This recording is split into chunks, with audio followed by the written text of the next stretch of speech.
je m'appelle Gérard Memmi, je suis le dirigeant de l'entreprise Memmi depuis 1994.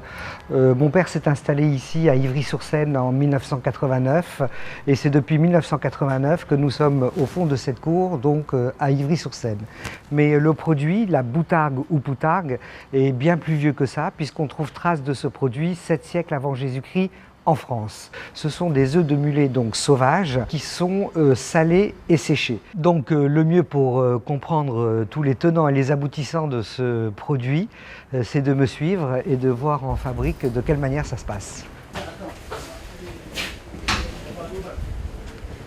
Ici, on se retrouve dans le cœur de la salle de fabrication où les œufs que nous avons réceptionnés à l'état congelé ont été décongelés. Ensuite, salé, c'est l'étape que vous voyez ici. Dessalé, c'est l'étape que vous voyez ici. Et ensuite, nous allons les mettre sur des plaques pour les faire sécher.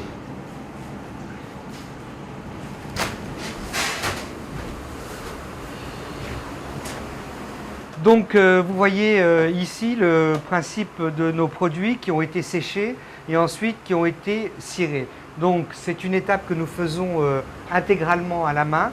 C'est la particularité de ce produit, c'est un mode de conservation ancestral. On fait ça à la main, c'est un choix car on veut garder ce côté artisanal et puis ça nous permet aussi d'avoir des étapes de contrôle beaucoup plus importantes.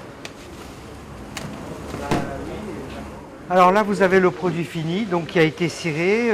Voilà, donc c'est tout simple. C'est un produit quasiment prêt à être consommé directement. Il y a quand même quelques secrets de dégustation. Le premier secret, c'est avec un couteau sans dents pour ne pas exploser les œufs de poisson à l'intérieur.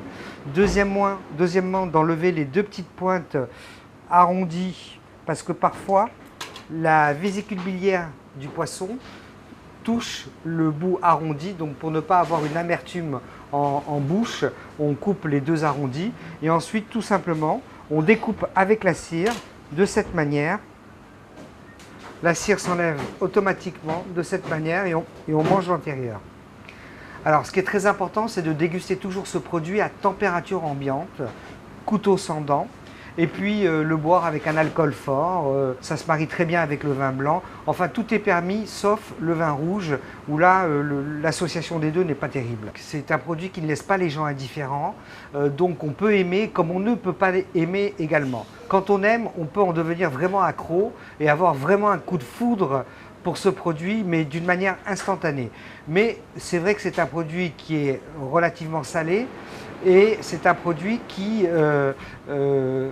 malgré le naturel de ce produit, puisqu'il n'y a pas d'additifs, pas de colorants, pas de conservateurs, c'est un produit qui est très facile à manger et qui a un exhausteur de goût extraordinaire et qui se déguste particulièrement à l'apéritif.